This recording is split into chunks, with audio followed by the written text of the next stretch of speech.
Welcome to the Passion Pursuit podcast show. My name's Tom Anderson, and you can follow me on social media at Tom Anderson Talks. This episode is about finding your passions, and I believe that this is a forever evolving thing, as we never truly hold on to one thing. We're constantly evolving and learning new things as we go through new experiences in life, and we find things that we like which we never did before. We might have uncovered a new passion that we want to explore that avenue and go down. I'll be sharing my story and journey of self-awareness and self-discovery, which has led to me diving into my passions, such as sharing this. That's why I'm here right now talking to you. But before I get into all of that, I just wanted to tell you a little bit about the show. The Passion Pursuit podcast aims to connect people together through sharing their passions with the lessons in cut. But before I get into all of that, I just wanted to tell you a little bit about the show. The Passion Pursuit podcast aims to connect people together through sharing their passions and lessons in life that the passion has provided. So what has your passion taught you in life from diving into it, from doing all the things that you enjoy? We ask questions such as, what are you passionate about? How did you find yourself in these passions? What do you do with your passions in the short and the long term? We're going to dive into all of this. I'm pretty much going to ask myself those questions. So, what are you passionate about, Tom? Well, it's a funny thing, like, what's my story in this? So, I am 25 years old. I've had a blessed upbringing, and I understand that now. I'm at a point in my life where I realise how many things have been done for me, how many things have been not so much done for me, but put in place for me to be on a good path once I came into the world.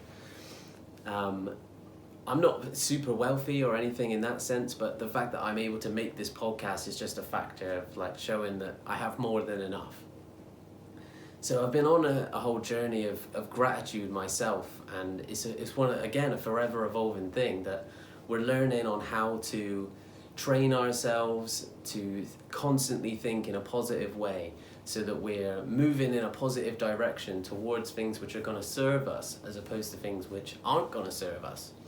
And recently in that journey, I've come to a point where I realised I was actually forcing my mind, trying to think all the time about positive things. No, you can't think this bad way, you've got to think positively.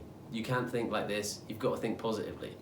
And as good as that is in trying to realign or re-angle or change the dial on the way I'm thinking, it's kind of exhausting. And I realised that I had a headache at the end of the day. I'd come home and I wasn't able to focus on the things I wanted to work on because I was actively trying to think so hard about what it was I want, like something positive, what it was I wanted in life, where I was going, the things I was grateful for.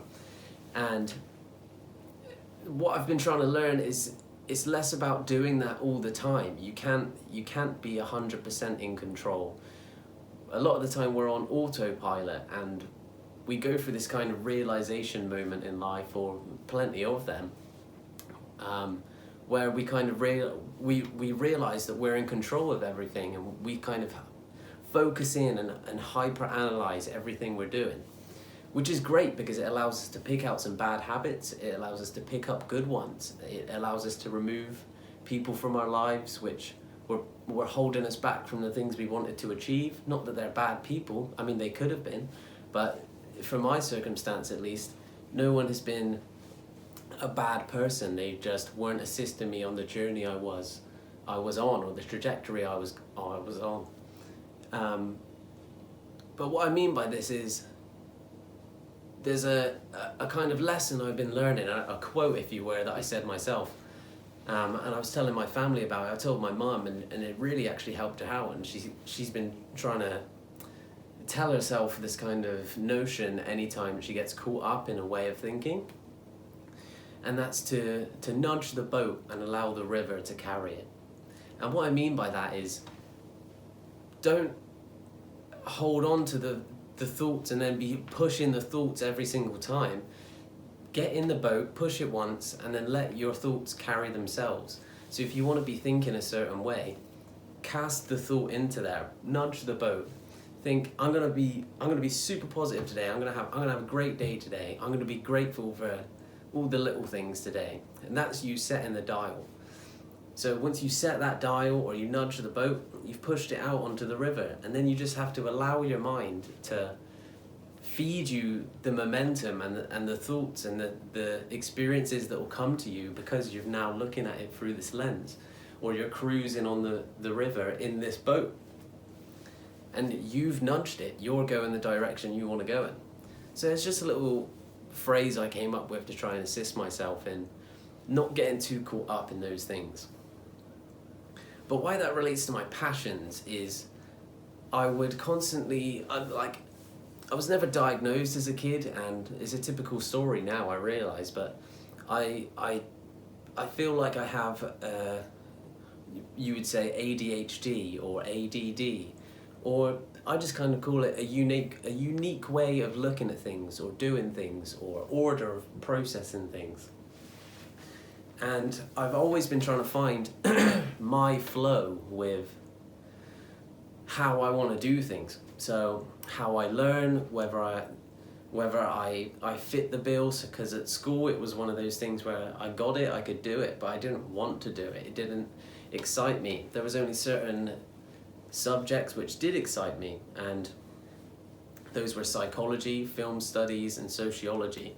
And even in that, I think I got a U in sociology, a D in psychology, and a B in film studies, because that was where I could get creative and kind of apply the things I'd learned in psychology without having to explain them fully and in depth. So I realised that I was leaning more towards the creative side of things, and that was me doing my A-levels. And from there I went to university, because my school was pretty much forcing that down my throat. And a few of my family members have been to university, like my mum's a teacher, my eldest brother is a teacher, and I thought, is that kind of all you do when you go there? Like, do you just go there to become a teacher? I hadn't really heard of the other things that you do at uni. So when they did present me all these opportunities, I was like, oh, this is kind of interesting. I'd be able to go and hang out with a bunch of people my kind of age, doing a subject that I kind of enjoy, I suppose, and that will be our mutual understanding, and then we'll be able to hang out and have cool experiences. So I looked around, I looked at these courses, and nothing really was for me. I started to look at it like, okay, those experiences would be cool, but am I happy to be paying like all this money that I don't actually have, going into debt to go and have these experiences? And ultimately, I found this course which spoke to me on a completely different level. It was something that I thought, this could be a skill which I learn and I pick up and I use it in a positive way. And I haven't technically done that in terms of my career and put myself in working with clients in this way or offering services of facilitation. But I definitely think that the course I did take has led me to this point and allowed me to be comfortable talking to you right now, with you listening, like on this camera, having set up this little setup, all the little things that make me me, is started with a realization that happened when I took this course. So I took a course in creative art therapy studies, and I have to say this is probably the best thing I've ever learned ever. It was the best part of education I've ever had, where I went on a therapeutic journey myself. So it was a 2-year course, and you had to apply for the 3rd year to get a full degree in this area. So it was a foundation degree I did. And the 1st year we basically went on the whole journey of experiencing these art forms of dance, drama, music, movement, sound, writing, like anything, you name it, beatboxing, and exploring them and how they're therapeutic to us and how they allow us to express ourselves. So I went through that journey, found things that I loved, found things that I enjoy. I learnt to juggle as well. I've got my juggling balls here in school, and thought it was a useless skill, when I actually realized that it's not so much about the skill or how much I could be paid for it or how much someone else judges it. It's about how much does it provide me. So that's an example of one of my passions, is I love juggling. It's something I've suppressed on myself for a long time. I've gone through phases of diving into it, learning all I can, buying new juggling equipment to use and learn new tricks, and then going through other phases where I haven't viewed it as what's important because it's not going to make me money, it's not going to pay the bills at the end of the month. So should I really be coming home and spending my time juggling some balls in the air as opposed to trying to look for stuff to flip, for example, or trying to on eBay or Amazon and sell that, or trying to look for take up overtime in the job that you're in, or trying to start a side hustle. It was I kind of got into the shiny object syndrome, but then always came back to my passions at times where I would get lost or confused or run into a dead end. And what that made me realize was that passions are our core. That is you. Your passions are what make you you. That is the beautiful thing. So all of this that you learn by going out and consuming and having that shiny object syndrome I had is actually done me a blessing. I didn't necessarily invest in every avenue I went down, but I've now been exposed to what avenues are out there and what is available to us. So for me, I can now see that if I did want to become an affiliate marketer or have my own product on Amazon or start my own Shopify store or start my own digital course, I could apply that to just one of my passions, become an expert at juggling and start a digital course where I teach people how to juggle. I could start promoting a brand of juggling balls in videos and then promote them across TikTok, Instagram, Twitter, like all the social medias. I could create my own one and manufacture that and then distribute that. There's so many avenues you can go down with something which is your passion, that you shouldn't let your things, just because someone else isn't into it or the people around you aren't into it, stop you from pursuing it.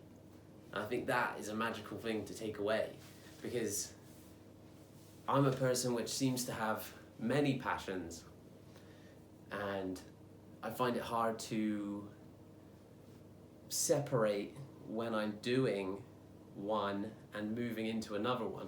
When how much time should I be spending on this? Or I'll be doing it for so long and absolutely loving it. Or I could be juggling and absolutely loving my time, but then I start thinking like, oh no, you wanted to start filming this podcast episode, for example. Why did you spend 10 minutes juggling beforehand? Well, again, that thing is part of me. That thing, it makes me me. That's like almost like my body calling out for a coping mechanism. And I gave myself juggling, which is a passion, an expression of myself. I allowed myself to express myself in order to feel comfortable to come into this space, to get comfortable being uncomfortable, as Gary Vee says. Legend, shout out, man. But it's one of those things that like, again, back to the question about what are you passionate about, is I'm passionate about sharing. I want to communicate. I realize that when I talk, I get hyped up. I get into this fiery zone, and it's a new experience talking to my phone right now. But what I'm actually thinking about is talking to a stage of people. Imagining that anyone listening I'm imagining a crowd of 100 people sat in front of me. At the same time, I'm just imagining my fiance sat next to me and I'm just having a casual conversation with her. Because I'm not trying to be hyped up or too crazy, I'm just trying to be me, and I get hyped up when I talk, so that's fine. And understanding that that's something I'm passionate about has been something magical, is then figuring out how do I get myself fired up. Because one of the things before starting this podcast that was stopping me, or I felt like it was stopping me, but I realized it was actually just me in my own way. Such a good thing. I realized I was standing in my own way, and the only way to get past yourself is to just step out of the way. Allow yourself to get the things that you want. So instead of putting time and effort into all the things in and around and beating around the bush of the podcast. Oh, I need the artwork first, or oh, I need the perfect lighting, or the perfect setup, or the perfect sign.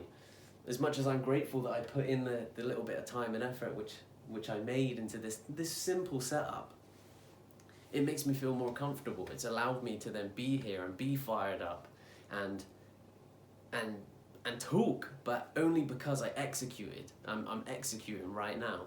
And that's one of the things which, another question of like, what are you doing? Like, how are you sharing your passions is, like, by figuring out what my passions are of talking, the only way you can experience them and do them is by sitting down and talking and starting to have the conversation. Because if I just didn't talk, or I spoke and then didn't record it, it would be like, oh, I should have recorded that. Whereas, why didn't I just record all the time when I'm saying these cool things? So, just need to have a drink.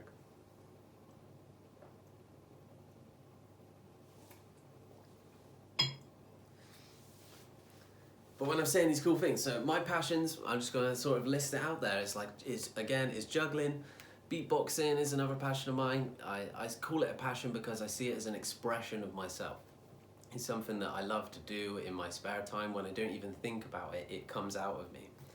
And that's kind of where I fall on an expression and a passion, because to explore your passion, you must express yourself. So that's one of the things I follow, and I'm excited to dive into as I talk to people and get guests on this show, where I find out from them like how do they use their passion to express themselves throughout that. So how did I find these passions? It's kind of what I've been talking about. Is through creative art and art therapy studies course I took, I picked up my juggling balls again. I realized that like, oh, this is a cool skill that I have. This is creative. It's movement. I'm in a rhythm with my body. It's almost like aligning yourself, because you're tuning yourself into something that becomes, you don't drop it anymore. You get a pattern. You become like in a strong formation, and it looks appealing to the eye, and you can draw people in with something that you're doing, and then you feel like you have this connection. When you do, you're providing entertainment, you're providing a mesmerizing moment for someone. And that's why kids are drawn to it, because it's fun, it's exciting, it's colourful balls. I don't know, it's just one of those things where I was able to bring out juggling because it made me feel comfortable. I'm not trying to juggle in front of anyone to show off. I'm doing it because it's something I enjoy. And I'm not going to let someone else's judgment around me stop me from doing that. So I've been in parks where there's people all around, and someone might look at me and think I'm weird to get out juggling balls and start juggling. Someone else might look at me and think, oh, that's awesome, I wish I could juggle. Someone else might look at me and think indifferent, they don't give a fuck about who I am or what I'm doing. They could have had the worst or best day of their lives and they're in their zone. And that's kind of what I realised is, that's kind of me. I'm in my zone. I'm indifferent. Like, you can hate me, love me, it doesn't really matter. I'm doing my thing. Like, in a year's time, I'll be able to say, I released a podcast episode every week for the last year, and I have 52 episodes in my podcast. And someone who didn't start that won't have that behind them. And I think that ambition is something I've been learning, is the ambition and the patience, and knowing that all I have to do is just keep executing on these things that I've set up for myself, and therefore you'll have it behind you, and you learn quality through quantity. Like, as you do more and produce more, you realize the issues and the things that could be fine touched, or the things that could be changed or improved and navigated in a better way to move you in a stronger direction. And I think you do the same with your passions. So, like, what do you want to do about your passions for the short and the long term? I want to explore them. I don't want to hold them off anymore. I don't want to be working in some shitty job, putting in time, doing some shitty labour, shoveling the shit, and then coming home wanting to be doing those things all day, be thinking about the things that you want to do, but then you have no energy, or you're on like the last end of your string, that you're running on thin ice, you know, and you're just out of steam and you can't do them, and you get into this process of beating yourself up of, oh, I really want to do this thing but I can't because I just spent 10, 12, 15 hours in this shift shoveling disc brakes around. That was me 2 weeks ago. And you got to find the balance. I was almost gifted this opportunity where my job let me go. And at first I had a moment of like, holy shit, I'm not going to have any money anymore. What am I going to do? And I realized that, like, obviously I have to apply for jobs. I have to go and find and secure myself income to come in and do that and make that happen. I can't just sit around. So I've done that. I've applied for jobs that I actually want to do, as opposed to just applying for something which is going to provide me money. I've tried to take just another step in the distilling process, as I kind of call it. Don't just get the job, apply another filter. Okay, what kind of job would I be happy to do? Then apply for that. And then what kind of job would I be happy to do which pays the most money, is almost like applying a second filter. So if you want the sweetest or the best juice, you got to triple distill. You know, you got to triple distill your thoughts and your ideas and the things that you want to filter them into something which is going to be nice and tasty and the juiciest and strongest it can be. Then you'll be your most potent. Then you'll be able to spread your message and affect everyone in the best way possible. That's why vodka sells the best once it's been triple distilled. No one likes the rough taste unless you're all about that. There's some which are all about that. But what I mean is you get the smoother, finer process and thing in life once you go through the filtering process and you say, is this for me? Is this making me happy? How can I maximize? That's sort of my filter process, and I recommend you use that. So for the long term, short term, like sharing my passions, is like, yeah, doing this podcast, filming these things, making these episodes, chopping it up into smaller pieces of content, putting it out onto social media. I also work as a content video editor myself. I run a company called Snip and Snap Editing. If you need any services, feel free to send me an email at snipandSnapTom@gmail.com, and I'll be happy to respond to you. But if you're interested in stuff like that, send me a message down below. Promotion over, back to sharing the passions.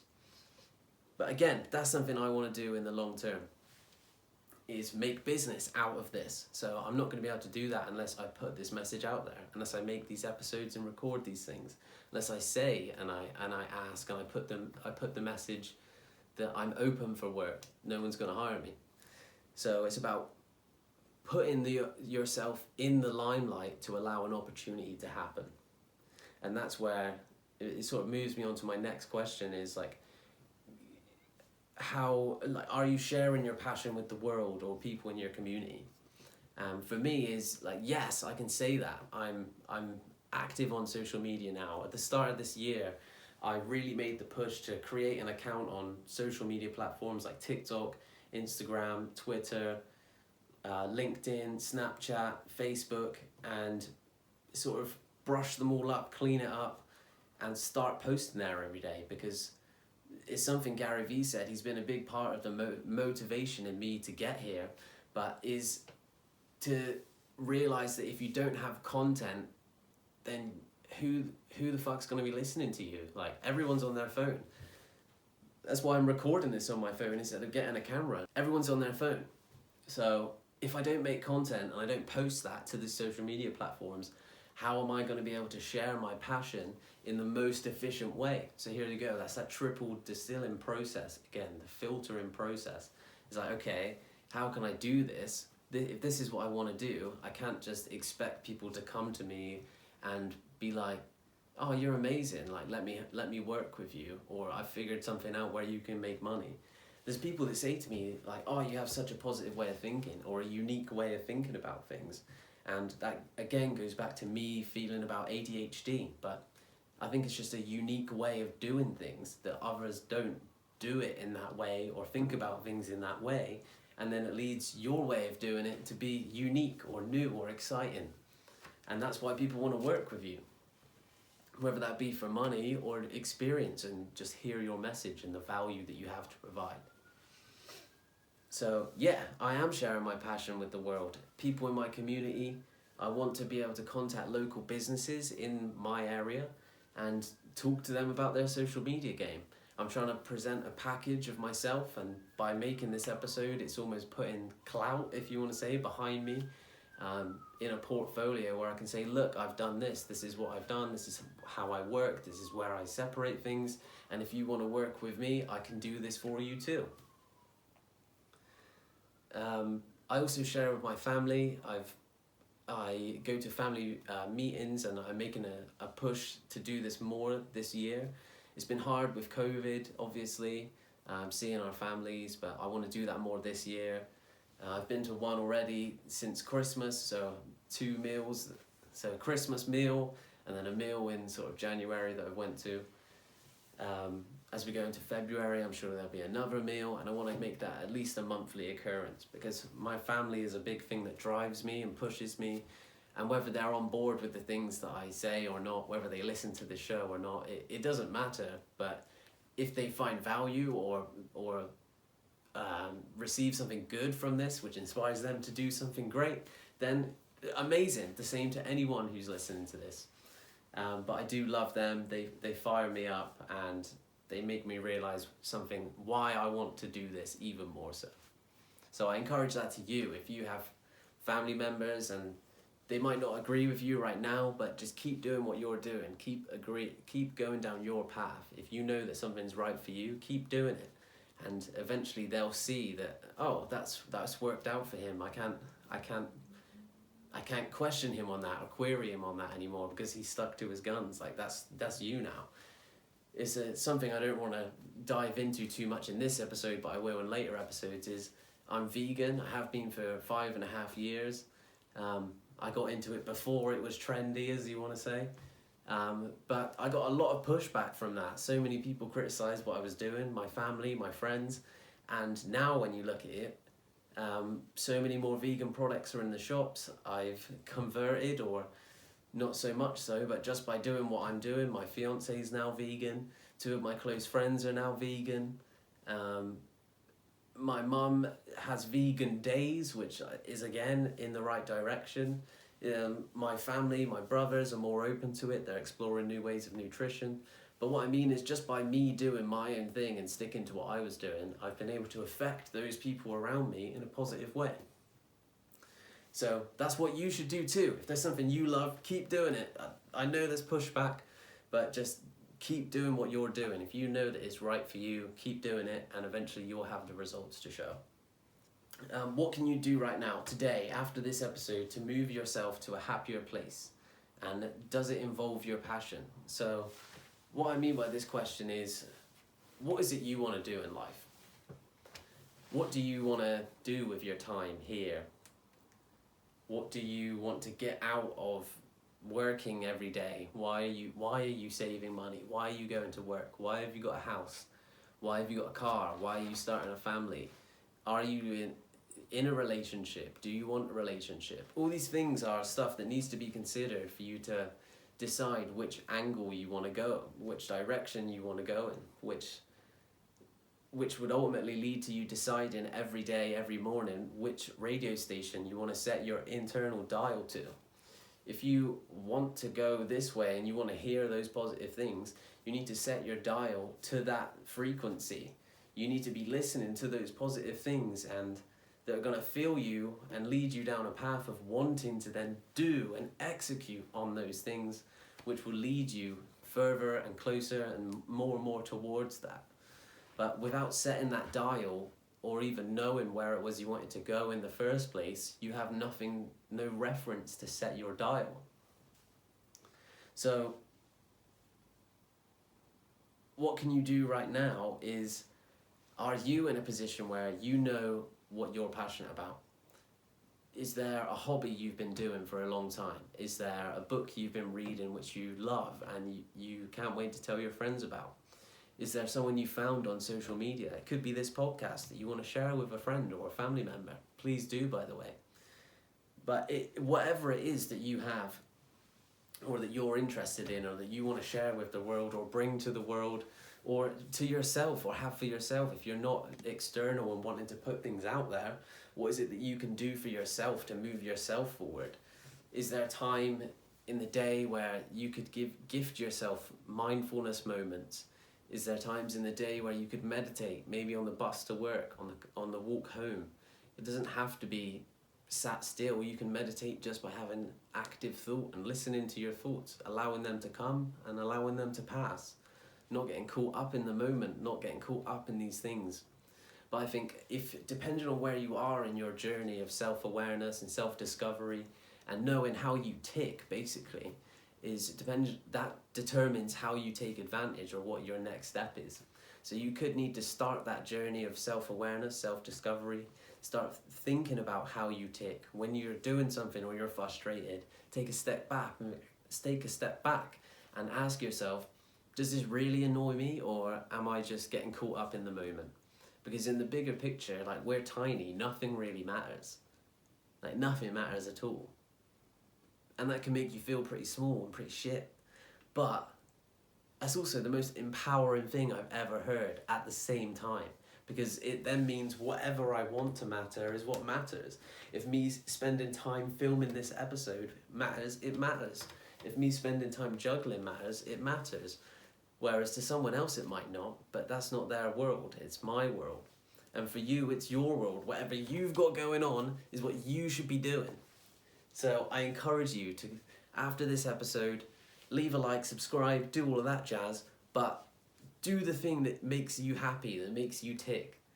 If that's gaming, go and play some video games. Go and talk to your friends. Go and read the book. Go and start that business. Go and talk to people that you want to start a relationship with. Go and kiss your partner. Go and hug your family. Whatever it is, go and do it. Do the things that you love. Then what mindset and habits have needed to change and developed in order to pursue your passion? So it's kind of what I've just kind of dived into, really, is the mindset shift that needs to change is you need to be aware of where you are.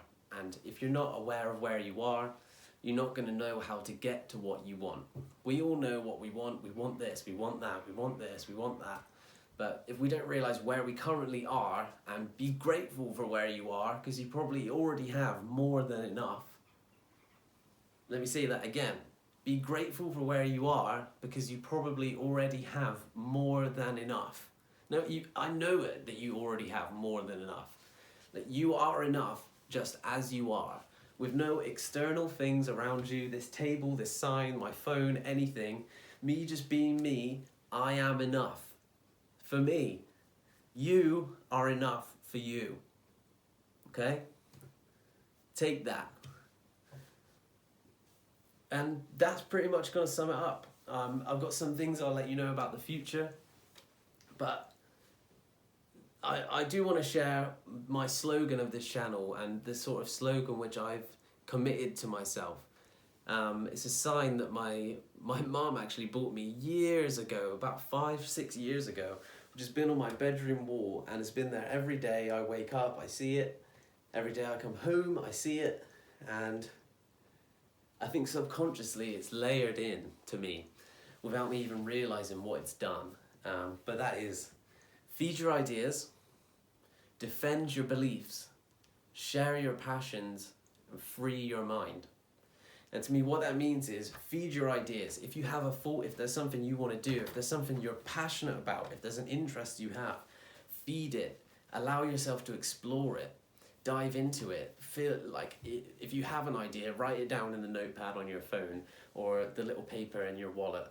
Whatever it is, note it down. Feed the idea. Allow it to flourish. If you start thinking, oh, it'd be great if I was to sell things from charity shops, go to charity shops. Go and do it. Then you're actually moving towards the thing that you want. Defend your beliefs is about not so much playing defense and saying no to everyone else, but yes, say no to everyone else. Set your standard. What are you happy to live by, and don't accept anything else. Like, set your own belief system and defend that. Don't allow it to be knocked down if someone doesn't agree with it. And then Share your passions. Share the stuff that you're passionate about. Those ideas that you fed, those beliefs which you're defending, those are the things which are making you you, and you need to share that with the world, because that is your message, that is you, that's what you have to offer, that's how you process things. And through doing that, you will free your mind. Your mind will be free because you're no longer holding on to all of this stuff which you feel like you had. It's not baggage, it's now value you can provide. So what can you listening today do to help? You can like this video, subscribe to this channel, share wherever you're listening to this podcast, Spotify, iTunes, YouTube. Like, subscribe, share everywhere, to your friends, to your family, to your social media. It will really help me out, and it will help us grow, get this message of passion, sharing passion to find your happiness, how to find the balance of work, passion, flow, expression, and all the good juices that we've shared today on this show. You can follow Tom Anderson Talks on all social media platforms. So at Tom Anderson Talks is also my handle for Twitter, Instagram, Snapchat, Facebook, LinkedIn, everywhere. You can find me. Go and follow. It'll really help the platforms grow, and there I can connect with you on a one-to-one basis. Before we finish up today's episode, I wanted to share the plan for the future with you, an insight to what to expect from the show and on this channel, what can be coming up. So there's going to be this show, the Passion Pursuit podcast show, is going to be here every Saturday on Tom Anderson Talks, spread across the social medias and on this YouTube channel. We're also going to have other videos over time in rock climbing. It's one of my other passions I haven't mentioned, trying to keep that under the hood. So if you're excited for that and want to know more, keep your eyes on this channel and you'll see plenty more coming your way. There's going to be daily uploads on my social media, as I just mentioned, a bit more as well behind the scenes of me being funny, having a laugh, being happy, and not like purposely happy acting. I mean like trying to capture moments where I'm actually enjoying myself and share that with you. It could be the smallest little thing, but I think that's actually what we're going to need as we move forward as a generation, is capturing the stuff which actually makes us happy, not what we think others will find pleasing. Feed your ideas, defend your beliefs, share your passions, and free your mind. That has been episode 1 of the Passion Pursuit podcast show, and it's been a pleasure having you here. It's been a pleasure making it. I'll see you all again next time.